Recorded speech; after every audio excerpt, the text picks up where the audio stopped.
जो पीओके है उसे लेने का वक्त आ गया है और भारत का वो अभिन्न अंग है पीओके। 5.5 लाख मस्जिदों को ऐलान कर दिया गया है भारत की कि कोई भी इमाम, कोई भी आतंकवादी मारा जाएगा उसकी जनाजे की नमाज नहीं पढ़ाई जाएगी। भी और अड्डे हैं आतंकवादी, उनको भी खत्म करने का वक्त आ चुका है। हमने ऐलान किया है कि जैश ए मोहम्मद, लश्कर तोयबा, जमात उद दावा, इस्लामिक स्टेट, जितने भी इस्लाम के मोहम्मद के नाम से जितने संगठनों के नाम हैं, फौरन उनको हटाया जाए, उसका हमने ऐलान कर दिया है 27 अप्रैल को। और उस आतंकवादी हमले में जिस तरह से नाम पूछकर मासूम टूरिस्टों को निर्मम हत्या कर दी गई, ये बहुत निंदनीय हुआ, बड़ी घटना है। ये प्रहार भारत के आत्मा पर प्रहार है। जिस तरह का ये जख्म है, बड़ा जख्म है। जिस तरह से हमारे देश के प्रधानमंत्री नरेंद्र मोदी जी ने जो कहा कि उन देशों के साथ जब तक बातचीत नहीं होगी कि जब तक वो आतंकवाद को खत्म नहीं कर देते, और जिस तरह से अभी ये सारे मामला जो हुए हैं, जिस पर हमारे भारत ने, हमारी आर्मी ने, फौज ने, सेना ने जो मुकाबला किया, और उस मुकाबले के अंदर जो उन्होंने जवाब दिया ऑपरेशन सिंदूर, ये ऑपरेशन सिंदूर उन विधवाओं के लिए जिनकी मांग उजड़ गई थी, उनके लिए ये श्रद्धांजलि थी। वो आतंकवादी अड्डों को वहां से खत्म कर दिया गया, और वहां का जो आतंकवादी था मसूद अजहर चिल्ला कर कह रहा था कि वो उसके परिवार को मार दिया गया। तो मुझे लगता है कि अंजाम उसको पता चल गया है और बहुत सारे आतंकवादी मारे गए हैं, अड्डे नष्ट हो गए हैं, जिसका डिक्लेयर पाकिस्तान ने खुद भी कर लिया है। तो मुझे लगता है कि जो बाकी जो बचे अभी और अड्डे हैं आतंकवादी, उनको भी खत्म करने का वक्त आ चुका है। और खास तौर पर अब ये वक्त आ गया है, जो पीओके है उसे लेने का वक्त आ गया है, और भारत का वो अभिन्न अंग है पीओके, तो वापस से उसे भारत में शामिल करना चाहिए, और जिससे कि उन लोगों को ये समझ में आ जाए, पाकिस्तान को, कि जिस तरह की उन्होंने हरकतें करी हैं, जिस तरह से आतंकवाद का बढ़ावा दिया है, अब उनको उसका जवाब देने का वक्त आ गया है। बलूचिस्तान भी लगातार मांग कर रहा है। बलूचिस्तान का मसला आजादी का आज का नहीं है।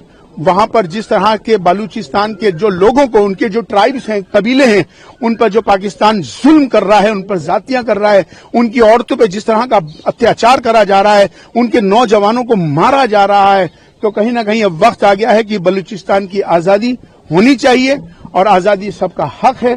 तो बलूचिस्तान आजाद हो, ये हम चाहते हैं। इंदौर में मोहसिन नाम के व्यक्ति पर आरोप लगे गंभीर, कई घटनाएं ऐसी हो रही हैं। कौन सी बना? इंदौर में मैं इस पे मैं हमेशा ये बात कहता हूं कि हर समाज में अच्छे लोग ज्यादा होते हैं, चंद लोग खराब होते हैं, तो जिनकी वजह से सारा समाज खराब हो ऐसा होता नहीं है। लेकिन जो चंद लोग खराब हैं या नाम छुपाते हैं, अपनी आइडेंटिटी छुपाकर लव जिहाद करते हैं, तो उनको नहीं करना चाहिए। ये गलत काम है। तो इसके लिए हम इसकी पुरजोर मजम्मत करते हैं, मुखालफत करते हैं, और हम सबको ये बताना भी चाहते हैं कि इस तरह के वाकयात नहीं आने चाहिए, जिससे कि आपसी झगड़े फसाद हो, आपसी तनाव पैदा हो, जिससे माहौल खराब हो।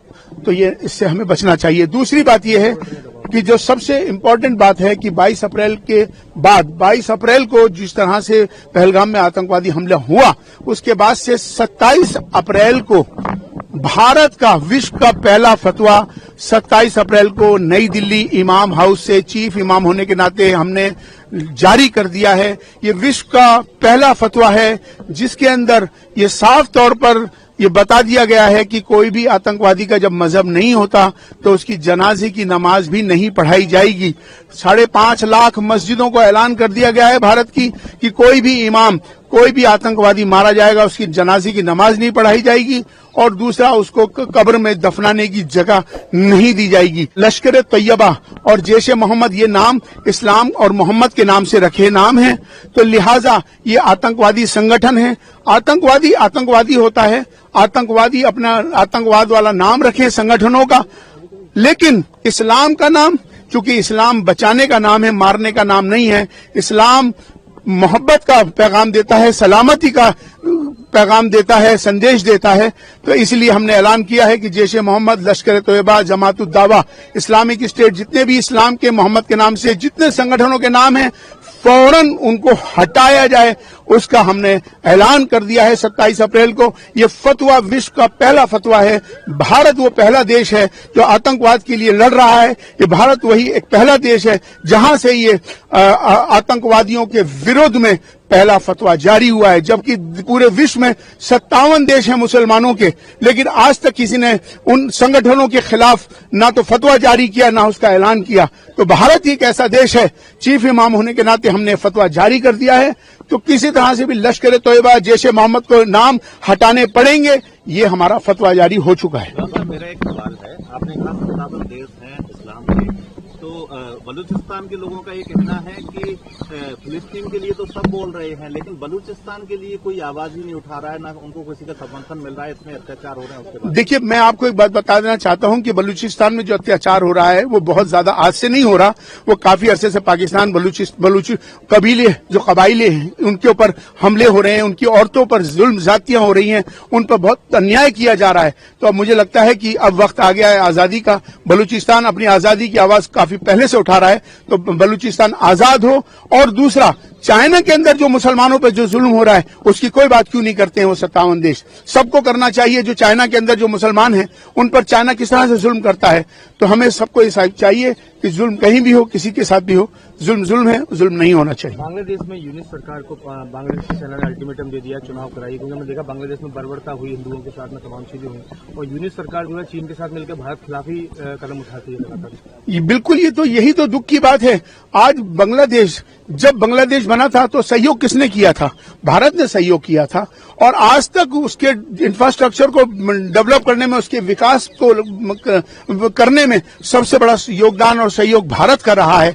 भारत ने हमेशा अपने पड़ोसी देशों के साथ बहुत अच्छे रिश्ते नाते रखे, लेकिन जिस तरह से वो दूसरों के बहकावे में आकर आज बांग्लादेश और बांग्लादेश के जो संगठन हैं जो भारत के विरुद्ध कार्रवाई कर रहे हैं, हंगामा कर रहे हैं और यहाँ लोगों को भेज रहे हैं, ये बहुत दुख की बात है। लेकिन हमने कह दिया है, चीफ इमाम होने के नाते हमने इसका ऐलान किया था, और तमाम हमने कहा था कि जिस तरह से जो वहां पर अल्पसंख्यक जो हिंदू हैं उनके ऊपर जो जुल्म ज्यादती हो रही है वो बिल्कुल नहीं है। यूनाइटेड नेशन को इस पर खबर लेनी चाहिए और उनके खिलाफ कार्रवाई करनी चाहिए, और वहां पर दोबारा से इलेक्शन हो और उसमें वो सरकार बने जो सबके लिए और सबके लिए बेहतर हो। देश के अंदर कई ऐसे स्थान है, बंगाल सहित मध्य प्रदेश में भी, जहां पर हिंदू पलायन कर रहे हैं। हाल ही में जो दंगे हुए वहां पर, उसके बाद कहीं ना कहीं सरकार ही एक दूसरे पर विपक्ष आरोप लगा रहे हैं कि पलायन उन वजह से नहीं किया जा रहा, वजह से नहीं हो रहा है पलायन। देखिए, पलायन किन वजह से हो रहा है ये तो मुझे मालूम नहीं, लेकिन अगर कहीं पर किसी तरह के हालात इस तरह के हो रहे हैं, कहीं फसाद, नफरत, माहौल कहीं खराब हो रहा है, तो उस समाज को, सभ्य समाज को आपस में बैठकर सुलझाना चाहिए, ना कि पलायन करना। पलायन समाधान नहीं है। हमें अगर आपस में, हम भारत में रहते, एक परिवार है भारत, हम एक मिलके रहेंगे, प्यार से रहेंगे, मोहब्बत से रहेंगे, तो इख्तलाफ खत्म होगा। तो संवाद एक ऐसा माध्यम है कि जिसकी वजह से सारी प्रॉब्लम्स दूर हो सकती हैं, चाहे वो समाज हो, चाहे वो संगठन हो, सबको मिलकर हर संवाद को बरकरार रखना चाहिए। संवाद के जरिए से गलतफहमियां दूर होनी चाहिए।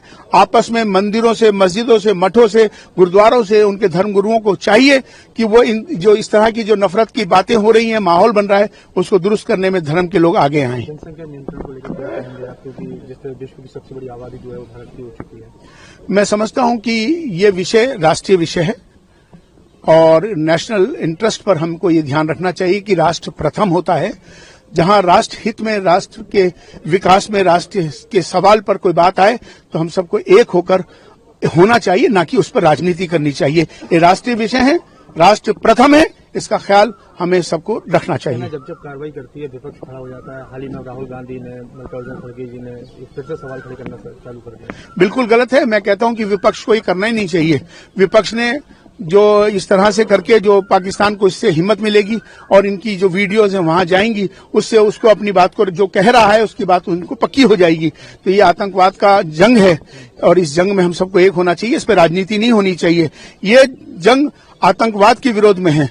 तो मुझे लगता है कि विपक्ष को मैं तभी ईमानदार मानता कि जब वो 2014 के बाद से प्रधानमंत्री नरेंद्र मोदी जी ने जो भी कार्य किए, उनकी एक दो काम की सराहना करते, हम विपक्ष को ईमानदार मानते। उनके हम ईमानदार, सवालिया निशान मेरा विपक्ष पर है कि आज तक विपक्ष ने कोई तारीफ ही नहीं करी किसी काम की। तो कहीं ना कहीं मेरा सवालिया निशान विपक्ष पर है। कहीं ना कहीं विपक्ष जो है गुमराह है, और मुझे लगता है कि ये जो आतंकवाद के मामले में पूरा देश जब एक हो गया तो एक होकर करने में ही तभी आतंकवाद का मुकाबला कर सकेंगे।